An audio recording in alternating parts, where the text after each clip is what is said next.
the time or used to play in Oklahoma City. It was like Russell Westbrook led that category year after year during his prime.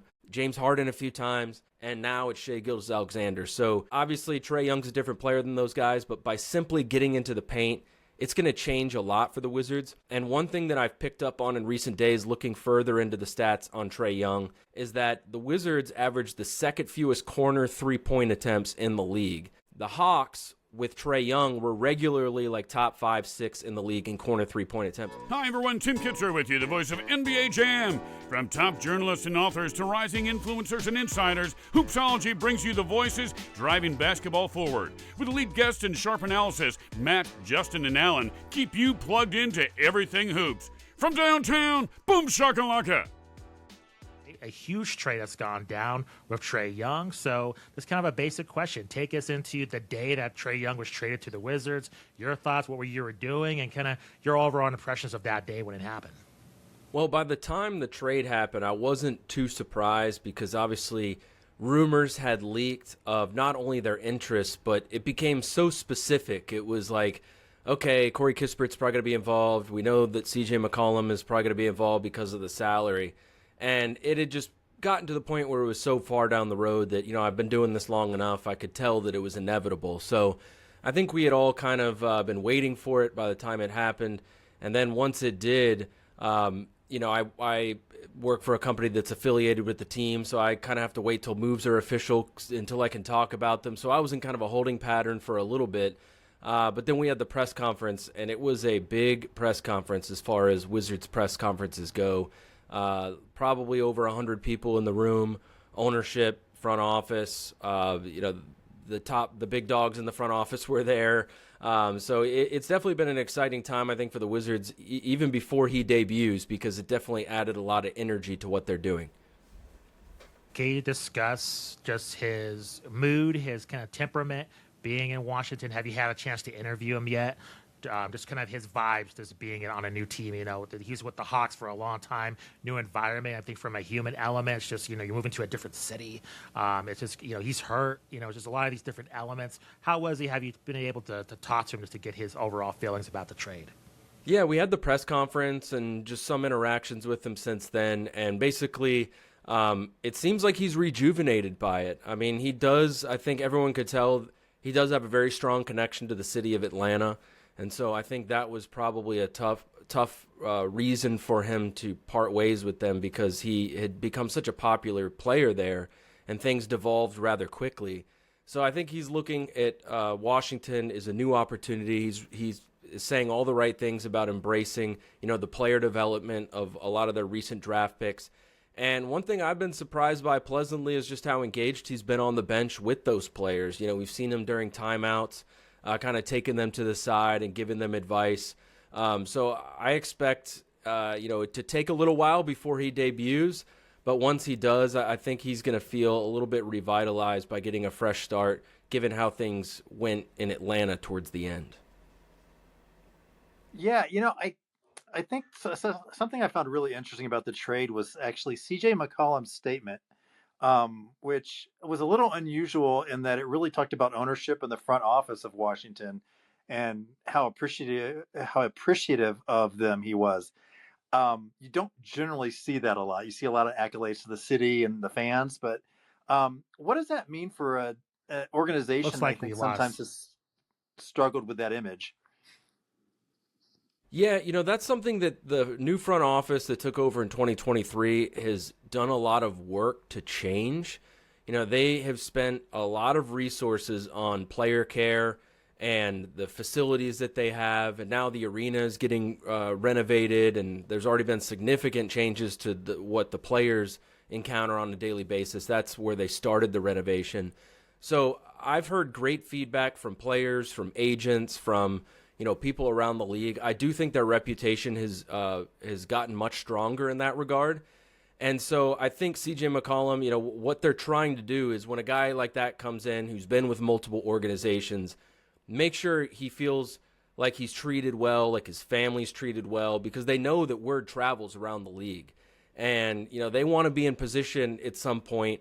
And you could argue that they just were when they got Trae Young to come here, and it seemed by all accounts like he wanted to go to Washington they want to be in a position where they have a strong reputation among players and agents around the league so that they can be an attractive destination. Because you guys know this, you cover the league, you follow the league. Like, it's not just free agency where you have to have a strong reputation. Oftentimes, guys have to sign off on things if they're going to be traded somewhere, especially if they have a certain amount of power because of the career that they've had previous to that trade. So I think the Wizards are really keeping that in mind. They're taking the long view with everything that they do with the players in the short term. And so I think hearing that feedback from CJ McCollum is not surprising, and it's also exactly what they're going for. So from a on the court perspective, I looked on your X page, and you broke down Trae Young as in a down year by his standards, still averaging more drives per game than anyone on the Wizards roster. How he fits over time, we'll have to see, but there's no question he brings something that's been missing in their offense. Could you elaborate on that in terms of once he's healthy, what does he bring in terms of the Wizards offensively? Yeah, so first starting with the Wizards and that being a weakness, they got a lot of young players. And they are not good at getting into the paint. Like, they've got guys who do a lot of things well. They dribble, pass, shoot. I mean, they've got young guys developing into elite young three-point shooters. But they have nobody who can break down the defense off the dribble. And they haven't really had that for a few years. I mean, Bradley Beal at his peak could do that. Russell Westbrook, when he was here, he could do that. Jordan Poole could do it a little bit. But they've struggled with that for a long time. And then you look at Trae Young, you mentioned the 10 drives per game this year. That's way down from his usual standards where he, every year before this, is ranked top 10. But it's still more than everyone on the Wizards roster. So, it's going to give them an element that they don't have. And another thing I say in that video is that the guys who run the front office for the Wizards, they have all spent time in Oklahoma City. And if you pay attention to that stat, drives per game, every year, basically, for the last 10 to 20 years, it has been led around the league by a guy who either played in Oklahoma City at the time or used to play in Oklahoma City. It was like Russell Westbrook led that category year after year during his prime, James Harden a few times, and now it's Shai Gilgeous-Alexander. So, obviously, Trae Young's a different player than those guys, but by simply getting into the paint, it's going to change a lot for the Wizards. And one thing that I've picked up on in recent days, looking further into the stats on Trae Young, is that the Wizards averaged the second fewest corner three-point attempts in the league. The Hawks, with Trae Young, were regularly top 5, 6 in the league in corner three-point attempts. The Wizards have corner three-point shooters. They can't generate those attempts, and I think a big reason why is because they can't get into the paint. So the pick and roll with Trae Young and Alex Sarr, I think, is going to open up a lot of shots for guys like Trey Johnson and Keyshawn George and Bub Carrington, not only on the wings, but in the corners. Do you think we'll see Trae play this year? I know there's been some varying kind of rumors that they may just kind of let him recover and sit and, protect that that top 8 pick, or, play him and get some reps. Yeah, I do think we'll see him play. I mean, there was a report from ESPN that he's not going to play until after the All-Star break, and that was confirmed by head coach Brian Keefe. So, we got a few weeks until that comes around, almost a month. So we're not going to see him anytime soon. And it's interesting, if you look at their schedule right out of the All-Star break, their 4th and 5th games after the break are both in Atlanta. So I don't know if that's going to factor into the equation. But if he returns before then, he could be playing in Atlanta pretty soon after his Wizards debut. There's 29 games after the All-Star break, so they have some time to work with. I think the best precedent is probably what we saw last year with Marcus Smart. They traded for Marcus Smart. He had an injury. They took their time with it. They eased him back, and he ended up playing in 15 games. I think if I had to guess that it'll be somewhere between 10 and 15 games that Trae Young plays.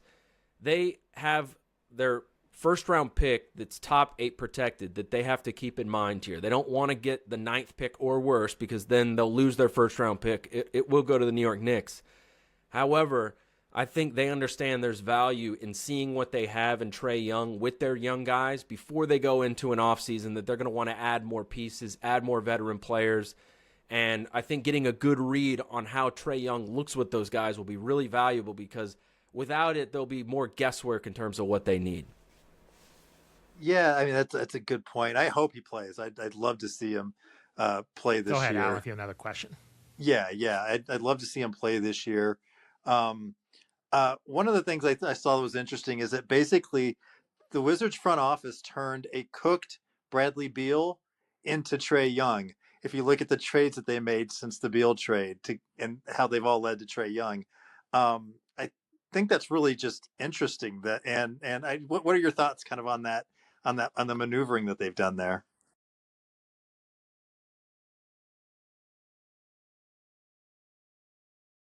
Well, I think you've asked about kind of how several trades led to the Trae Young trade, and that's true. That Bobby Marks of ESPN put that out, and that was really interesting to just kind of look at how things transpired step by step. You know, the front office took over. Bradley Beal was on the roster.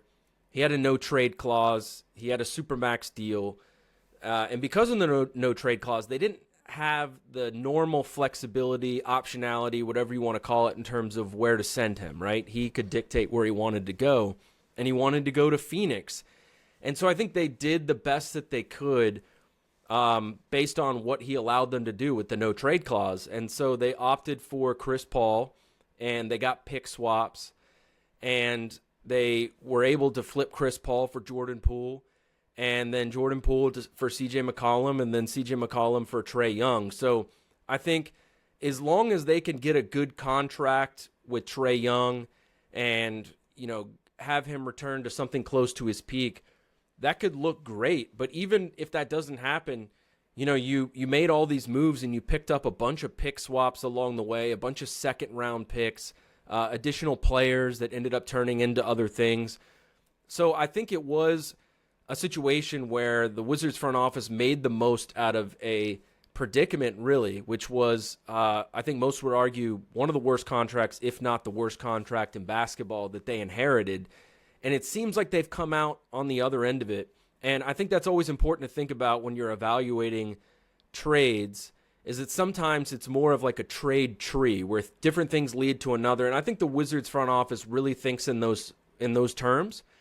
And when they make deals, sometimes, you know, you might not like the haul that they got at first, but they have another step or two in mind. And I think that's a great example of that. What has been the fan response to the Trae Young news? I know the Wizards, they're trying to rebuild and kind of move up the ladder in the East. Getting a superstar player like Trae certainly helps. What has been the reaction or their expectations? Like, hey, we got the superstar now. We're immediately going to move up the standings. Maybe not this year, but next year. Or are they going to be a little bit more patient? And it's this kind of step, you know, another step in that process. Well, I would say opinions are mixed. You know, he is a polarizing player, so there's definitely been some fans who've complained, like, oh, this is not what I thought they were going to do, or, you know, people expressing surprise at the timing. And a couple things on that. I think, on one hand, a lot of people have focused on the players that the Wizards have acquired so far and the players that they like and how Trae Young doesn't really fit that mold. But I think when the front office was describing their ideal players, it was more so about the draft. And, of course, if you're drafting a player, you have you can really pick exactly the kind of player that you want depending on when you're selecting. At some point, you have to fill in the gaps with veteran players, and you know your roster's not all going to fit the same exact description. So I think they capitalized on an opportunity at a point in time that may have seemed surprising at in the moment, but I don't think it's surprising that they would go out and try to find a veteran player, especially a point guard, to help them at this stage of their rebuild.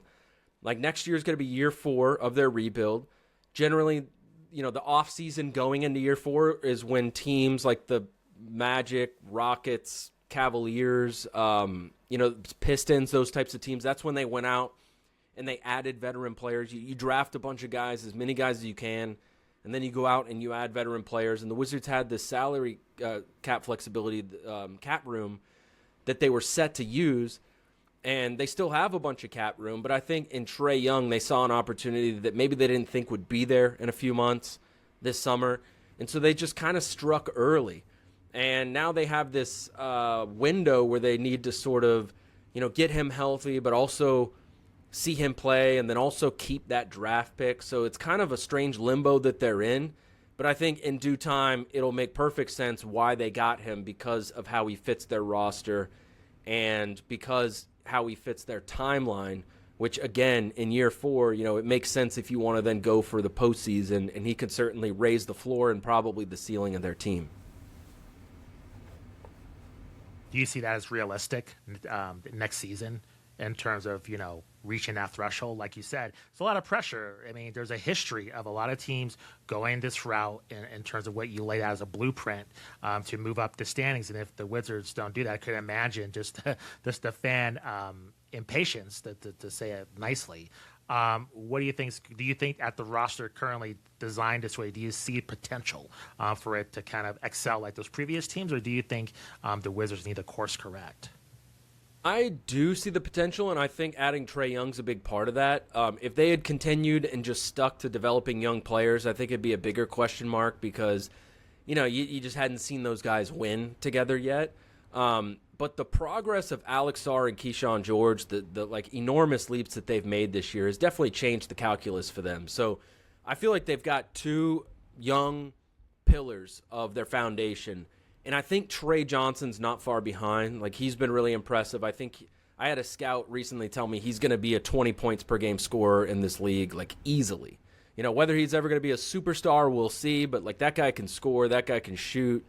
So if he's your 3rd best young player at the moment, you're doing something right. And now you add Trae Young, and he can really fast-track that process. And I think keep them on schedule, at a minimum. If they weren't on schedule next year, they're now on schedule because they have Trae Young. And I think we'll see how he fits. But on paper, it does seem like it fits pretty well, especially him and Alex Sarr as a pick-and-roll duo. Alex Sarr's ability to protect the rim behind Trae Young, who's not a great defensive player. And then all the young shooters that they have that they can surround Trae Young with. And then also the on-ball defenders with length and size that they have that they can use to hopefully mitigate Trae Young's shortcomings on defense. So he does fit in pretty well with that. And I think probably the most important point to make in this discussion is that they are in the Eastern Conference. If it was the West, it would be a much harder road ahead, but I think they can compete for the postseason next year in the East. It's interesting. You mentioned Trae Johnson, and I wanted to know, what are some other young players on the Wizards that we should be keeping an eye on? Guys with some growth potential. The first guy that comes to mind is Will Riley.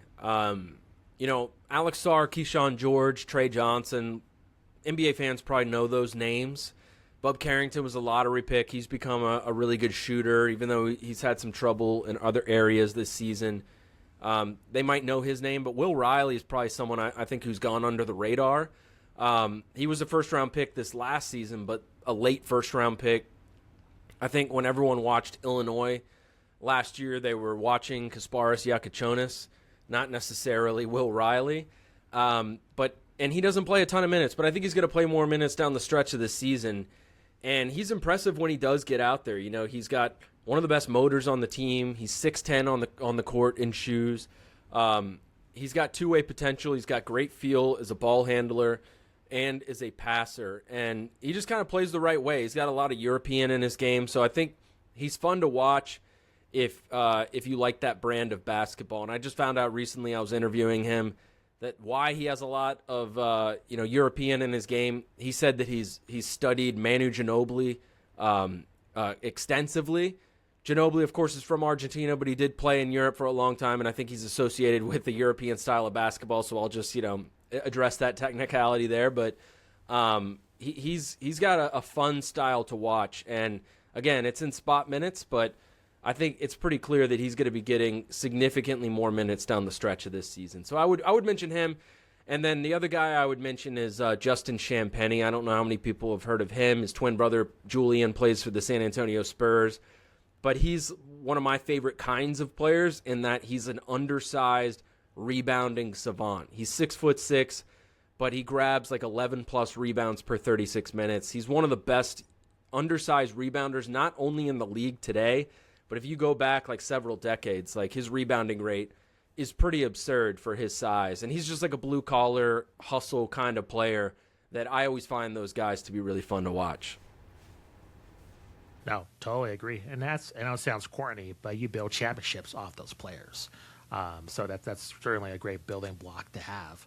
Can you discuss Brian Keefe in terms of what he brings to the Wizards, in terms of his coaching style and how players have adapted to him, and in terms of, it's just been a lot of like losing, in terms of trying this rebuilding process. What is that like in terms of the locker room, in terms of, finding the positives in a loss and trying to look at the overall picture as opposed to just kind of, getting down and having a lot of negative energy and kind of, more, I guess, placing a better, picture, positive energy in terms of the overall blueprint of what this team's going to do in the future?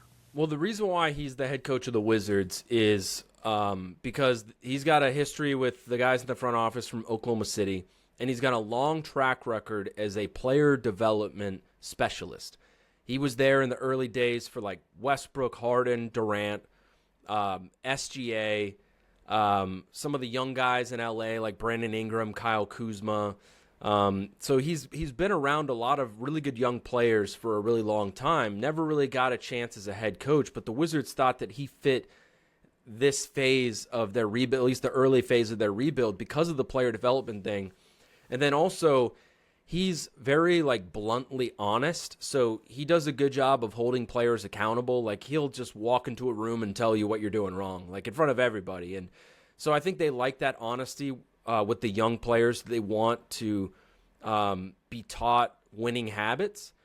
And it's interesting, I've gotten questions about Brian Keefe from fans, especially when things are at like a low point. And I think he might fit, at least the transition into the next phase, if not the next phase of their rebuild. And the reason why I say that is because I think they're showing progress beyond just the player development. First of all, the player development this year with Alex Sarr and Keyshawn George, obviously that reflects well on him. But I've had a couple scouts recently tell me, like unprompted, I didn't even ask them about him, like, Brian Keefe's doing a good job coaching this team. Like, he's not the reason they're losing. Like, they're playing hard. They're listening to him. And, scouts, they pay attention to the huddles. One of the reasons why they go out, like advanced scouts and player personnel scouts, why they go to different NBA arenas is to see if a guy's playing hard, right? And they feel like the Wizards are playing hard and the message is getting across and they're engaged with him in huddles. So I think Brian Keefe, even though, he's a couple years into this, still has that locker room and, I think has done a pretty good job. You mentioned like the losing and the vibes. Like I think he's done a pretty good job of maintaining that. Obviously they've been tested. They've had multiple losing streaks the last few years of 16 games long. Like it's not easy to do. So for them to be playing better competitive basketball, still playing hard, still listening to him, I do think says something about the job that Coach Keefe has done. So, I guess I'm thinking Chase, about. I want to ask you about other teams in the association. And we talked to Kendra Douglas. She's a sideline reporter for the Orlando Magic. And she brought up the Charlotte Hornets as a team to keep their eyes out for, which surprised me just due to their record. Are there any other teams, and particularly in the East, that might not be doing so hot, but could be making some noise after the All-Star break, or any other impressions you have as well of the Eastern Conference? Well, Charlotte is a good one. I think a lot of people have pointed out how well they've played recently. Obviously, they've collected some terrific young offensive players. Con Knippel is probably going to coast to being the greatest three-point shooter that the league has ever seen as a rookie, right? But he's doing so much. I mean, he's going to destroy Keegan Murray's three-point record. He's basically, I think I don't think he's going to be as good or as accomplished as Klay Thompson necessarily, but he's the closest thing we've seen to Klay Thompson. So, you put him in the mix with LaMelo Ball, who is a character, obviously, but he is an all-star, terrific offensive player. And Brandon Miller is one of the more talented young scorers that has come into the league. And then I really like Sion James. I've seen them play a bunch this year.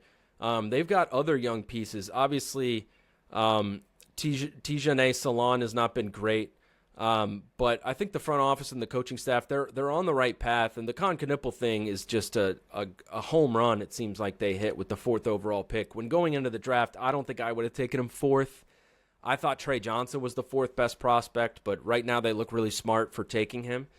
So that's a good one. I mean, I would if I were to pick another team in the Eastern Conference, certainly there's a lot of upside for the Cleveland Cavaliers and the Bucks, you could say, because they've underperformed.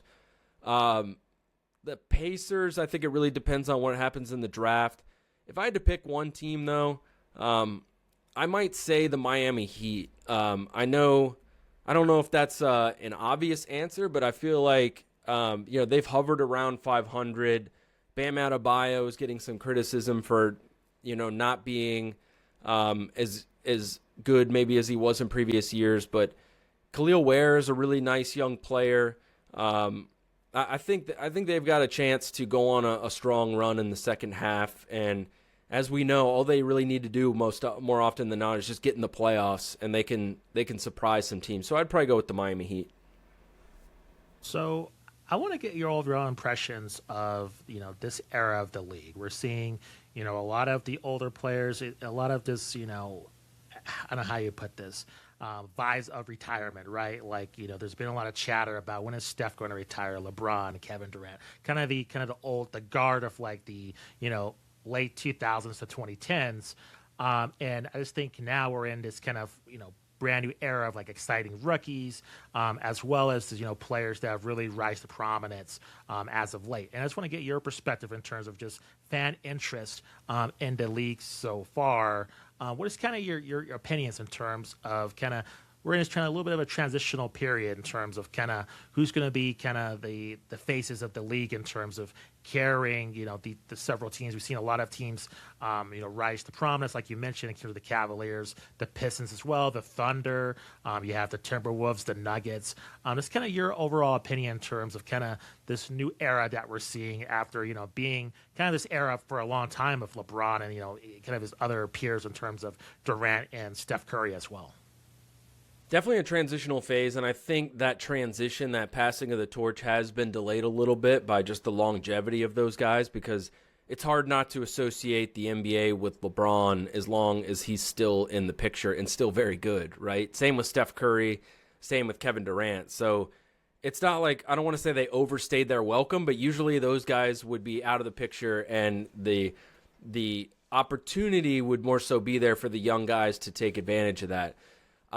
As far as the next faces of the league, I think there's a few things like boxes you have to check off. You have to be probably a top 5 player in the league, and I think you got to win in the playoffs. And I think that's what I think the top 5 player thing has kind of held Anthony Edwards back. A lot of people have wanted him to become the face of the league. First of all, he has said openly that he does not embrace that idea. He doesn't want to be the face of the league. But also, I think you see the limitations of a guy. If he's like the 7th or 8th best player in the league, he can't really be the face of it, right? So I think certainly Victor Wembanyama looks like the most likely candidate to become the face of the league as the LeBron, Steph, Kevin Durant era winds down. We'll see how impactful of a face of the league he can be if he does end up being that guy, because of the market he's in. People, I think, have made some points that are at least worth considering about, if it's not an American player, what does that mean? We also know big men don't sell shoes. That's obviously a mantra that's been around a very long time. So I think Victor Wembanyama is where I'd start. I do think Cooper Flagg, the way that he's living up to the hype as a rookie, and him being an American player, him being in a market that is a lot bigger than people realize. Dallas is like the 5th biggest market if you include Fort Worth. So he's in a massive market. I think he has a chance to be one of the faces of the league. If he's the face of Team USA, he's a top 5 player, he's going to the finals here and there, he's going to have a good chance. And then I really think this upcoming draft class, like 1 or 2 of these guys is going to be in that discussion. It might be Darren Peterson, it might be AJ DiBonsa. I don't know if Cameron Boozer, even if he is way better than people realize, I don't know if he's the guy who's going to necessarily be like the most marketable player. But Peterson and DiBonsa definitely. So I think within the next few years, we'll see somebody emerge. I don't expect LeBron to be playing 3 years from now. Wembanyama might have a title by then. Cooper Flagg might be a top 10 player by then. And Peterson and DiBonsa might be well on their way. So those would be the names that are on the short list. But Anthony Edwards does keep getting better. And if he legitimately enters that top 5, I think he could be the face of the league, whether he likes it or not. And then I think the one other guy I would mention, probably not necessarily Shai Gilgeous-Alexander. I don't think he might already be the best player in the league. It doesn't seem like fans really have taken to him. But Luka Doncic is a top 5 player in the league and plays for the Lakers. So if he were to win a title, I think at a minimum temporarily he would become the face of the league. Yeah, I mean, for that upcoming draft, don't sleep on Kingston Flemings. I know he's a point guard, but Washington's had a lot of good luck with University of Houston guys. One of your greatest players is a U of H guy, and so and I'm a big fan of the history of the game. So I just wanted to just really touch on that really quick. Washington has got a very storied history that I don't think a lot of modern current fans are aware of. What can the team do to kind of bring some of that to light? Yeah, I mean, it gets referenced from time to time just because it's been so long that they have not been to the conference finals since, 1979. It's been a really long time. That's also the last time they won 50 games. Their best season with John Wall and Bradley Beal, they won 49 games. They could have won 50 if they wanted to. They rested everybody in the final game of the season against the Miami Heat. But it has sort of contributed to this narrative that DC is a sleeping giant as an NBA town. Like, it is a basketball city. It might be the best region in the country and in the world, for that matter, at producing high-level basketball talent, like men's and women's, like top D1 teams around the country. You see players from this area. Maybe the best high school conference in the area is the WCAC that is in DC and in the surrounding region.